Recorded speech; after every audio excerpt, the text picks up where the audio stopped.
Ce sont maintenant 14 000 mégawatts que Québec et Terre-Neuve et Labrador espèrent générer au complexe de Churchill Falls, un ensemble de projets de barrages qui sont attenants là, sur la rivière Churchill. Selon les détails qui ont été publiés hier, l'ambitieux projet sera évidemment en partie financé et par le Québec et par Terre-Neuve. C'est un bond considérable par rapport à l'annonce qui avait été faite en 2024. On parlait à l'époque d'un peu plus de 9 000 mégawatts. Là. Donc, c'est vraiment une quantité de puissance extraordinairement plus importante. Et donc, évidemment, tout ceci a un coût, tout ceci a des implications autant pour l'énergie dont on va disposer au Québec et à Terre-Neuve, mais aussi sur les finances d'Hydro et du Québec. J'ai le grand plaisir d'accueillir Dave Réaume, vice-président exécutif, stratégie énergétique et réglementaire et activité industrielle. J'ai bien fait ça pour le titre, Dave Réaume. On a qualifié l'entente d'historique, là, c'est les mots de Mme Fréchette hier, en mettant l'accent sur l'aspect gagnant-gagnant de toute l'affaire. Mais quand même, je voulais un peu comprendre, j'ai des vraies questions là, de geek d'électricité pour vous aujourd'hui. On payait 0,2 cents. Bon, je pense que les Terre-Neuviens n'étaient pas super contents de ce tarif-là. Maintenant, dans la nouvelle entente, on va payer 5,1 cents du kilowattheure, puis ça va augmenter dans le temps, si j'ai bien compris. Pouvez-vous un peu nous expliquer là, le coût, finalement, de l'entente qui a été dévoilée hier lundi? Avec plaisir. Donc, merci, M. Gosselin, de nous recevoir pour en parler. Donc, au total, on va payer en moyenne 6 sous sur les 50 années. C'est ça, mais c'est 5 au début, puis 7, 8 à la fin, j'imagine? En fait, même dès le début, on va commencer la première année à 1,8 sous. Donc, on savait que 0,2 sous, ça n'allait pas arriver. Hein? Il n'y avait pas de chance. Par contre, on était vraiment soucieux de s'assurer de ne pas partir trop haut puis de générer un choc, dans le fond, dans les coûts d'approvisionnement du Québec. Donc, on part bas. Sur les 15 premières années, on monte graduellement jusqu'aux années 2041. Puis ensuite, on atteint essentiellement un plateau qu'on va stabiliser au cours du reste de l'entente. Puis donc, ça, c'est intéressant que vous mentionniez parce que c'est un coût pour Hydro-Québec. Là. J'ai fait des calculs de napkin, mais bon, vous corrigerez mes mathématiques. Grosso modo, on achète comme 29 TWh. C'est exact. C'est 29 milliards de kilowatts, puis ça coûte genre 50-60 millions de dollars. Là, déjà, on va multiplier ça quand même par presque 10. Fait que ça va quand même coûter des centaines de millions à Hydro-Québec. Là. Quand on regarde là, les revenus moins les dépenses, là, il va y avoir comme une charge pour l'électricité. On va transférer des dollars vers Terre-Neuve là, dans cette nouvelle entente-là. Absolument. Dès la première année, on passe donc d'une entente historique qui était en bas de 100 millions de dollars par année à 500 millions de dollars et plus. Donc, c'est quelques centaines de millions de dollars de plus par année. Ceci dit, il faut toujours prendre en compte qu'on est propriétaire de la centrale de Churchill Falls à 34 %. Donc, quand on achète plus cher, en fait, on n'achète pas ça à Terre-Neuve, on achète ça à la société qui CFLCO. Là, Et donc, 34 si on des veut, profits nous revient. Donc, on se paye un peu à nous-mêmes, mais on n'a pas 100 de la centrale, donc c'est quand même un surcoût, mais qu'on est capable de mitiger à travers notre participation. Ça va quand même être je veux dire, Hydro, toute chose étant égale par ailleurs, va faire un peu moins de profit à court terme en raison de cette entente-là. Il fallait quand même qu'on compromette un petit peu avec Terre-Neuve, là, mais il va y avoir un peu moins de profitabilité si rien d'autre ne change là, au cours des prochaines années. Là. Toute chose étant égale par ailleurs, vous parlez en économiste, ça crée une pression à la hausse, c'est certain.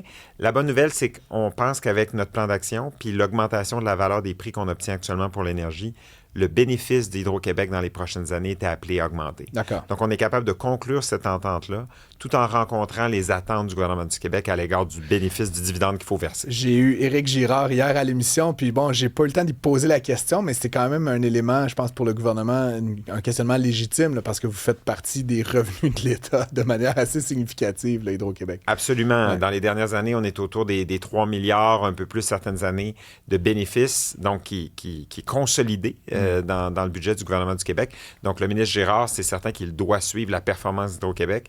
Donc, lorsque cette entente-là, on l'a présentée à différentes autorités au gouvernement, c'est sûr que la question de qu'est-ce que ça va faire aux bénéfices est toujours pris en compte, c'est certain.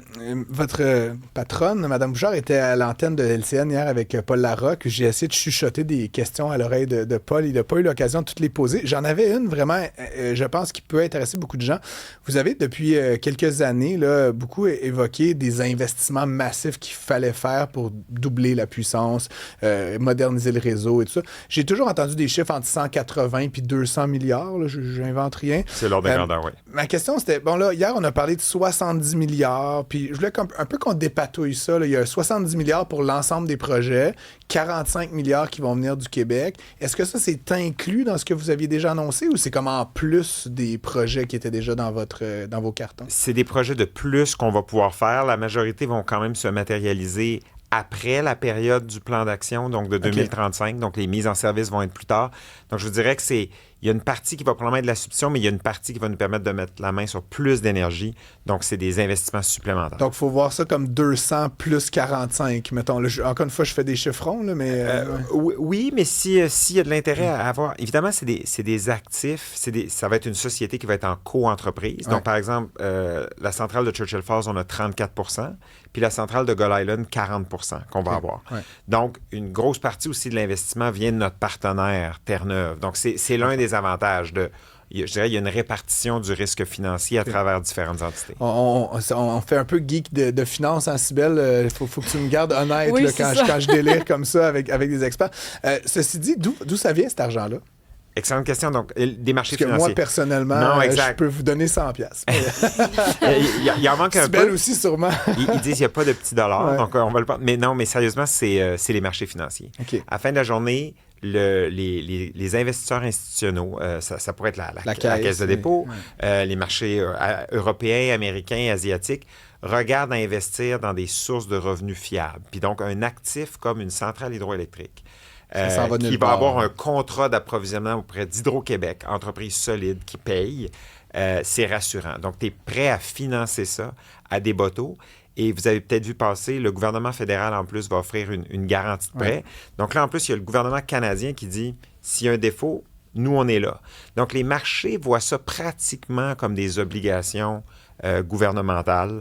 Un flot de revenus. C'est très sécuritaire. Et donc, ça ne vous coûtera pas trop cher d'intérêt. C'est sûrement ça. C'est exactement ça. Le chiffre est public. On pense que 75 % de l'actif, donc un actif de 30 milliards comme Gull Island, 75 % ça va être de la dette. Donc, ça va être des prêteurs institutionnels qui vont prêter 23 milliards de dollars pour financer ce projet-là. Okay. Donc, c'est quand même une relativement petite tranche des fonds d'Hydro-Québec après ça que ça prend pour financer. Mais ça reste que pour monsieur, madame, tout le monde, 23 milliards de dollars, c'est beaucoup, beaucoup d'argent. Il faut le voir quand même sur des décennies aussi, j'imagine, cet investissement-là. C'est pas demain matin là, qu'il vous le faut.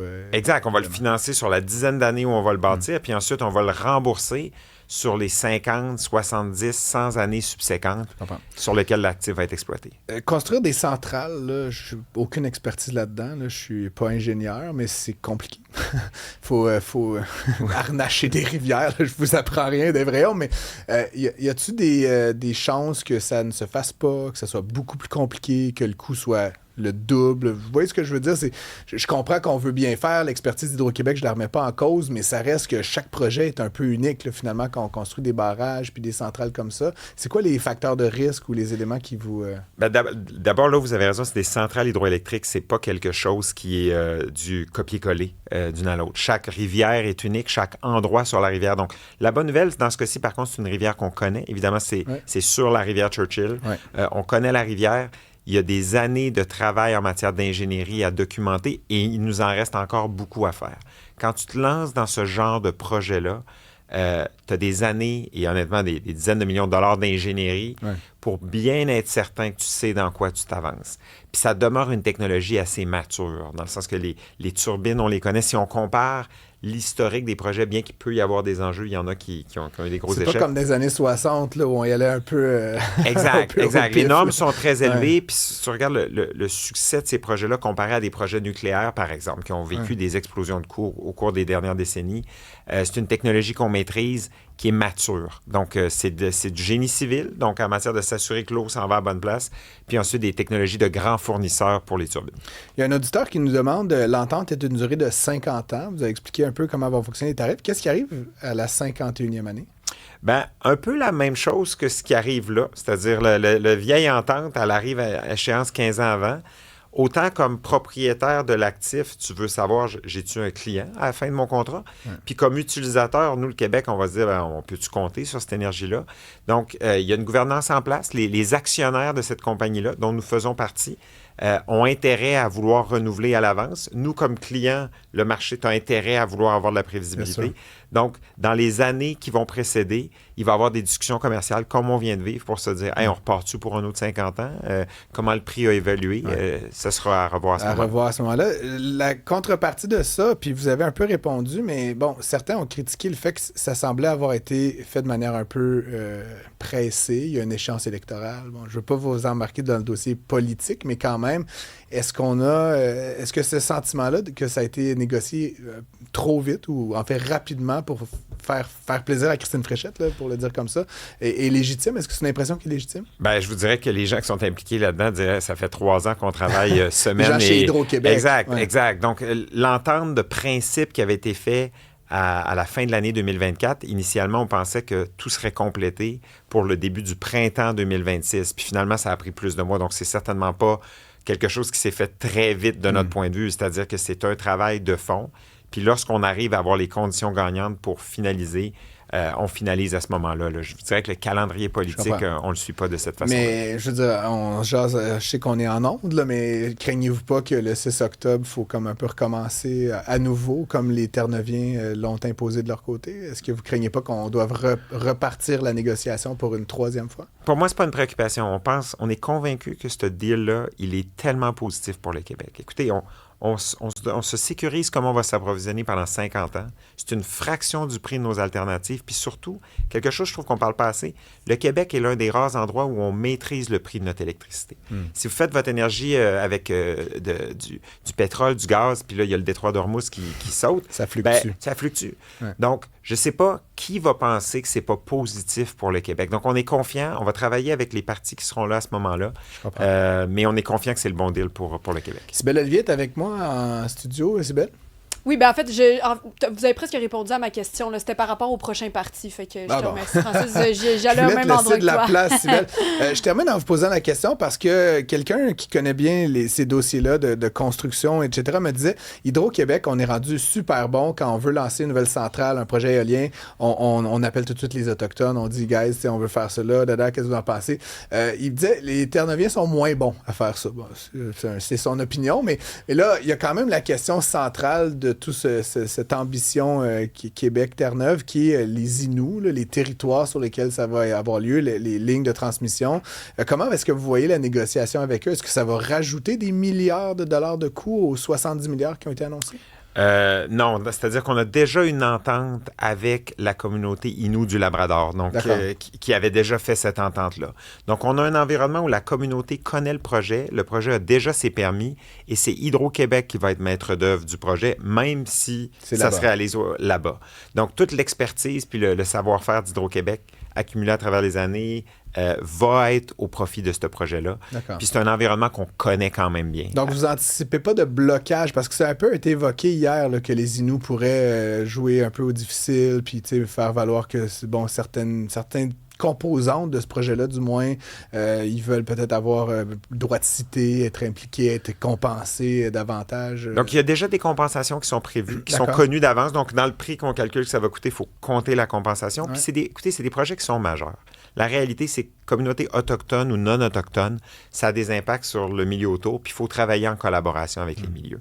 Donc, si on arrive là avec l'arrogance de penser qu'on va faire ce qu'on veut, ça ne fonctionnera pas comme ça. Je comprends. On a l'habitude de le faire, on le fait pour la Romaine, on va continuer de le faire de la bonne façon. Sur la question des Autochtones, d'ailleurs, puis je vais terminer là-dessus, mais on apprenait récemment qu'il y avait des impayés, là, puis bon, ça a fait les manchettes, etc. Je ne sais pas si ça a évolué depuis qu'on en a parlé. Je pense que ça fait 2-3 semaines là, que c'était beaucoup dans les médias. Est-ce qu'il y a un moment où vous pensez pouvoir récupérer ces sommes-là? Est-ce qu'il y a un plan? Est-ce qu'on a jeté la serviette chez Hydro-Québec? En fait, on vient de recevoir, suite à cette information-là, il y a un mandat qui avait été donné au juge Roland pour se pencher sur cette question-là. Son rapport vient d'être rendu public avec des recommandations sur des façons d'adresser la suite pour pas que cette problématique-là demeure. Et on est en train de se pencher sur comment on va déployer ce plan-là. Donc, je dirais qu'au cours des prochaines semaines, mois... Vous n'avez pas d'échéancier précis à ce stade-ci, mais vous reviendrez pour nous raconter quand ce sera fait. Avec grand plaisir. Merci beaucoup d'être passé en studio. Je me sens mieux informé. Je ne suis pas si belle, Olivier. Oui, on va passer plus clair. J'avais plein de questions pour de vrai et vous y avez très bien répondu. Dave Réaume, vice-président exécutif, stratégie énergétique, réglementaire et activités industrielles chez Hydro-Québec. Merci beaucoup. Merci beaucoup, M. Gosselin.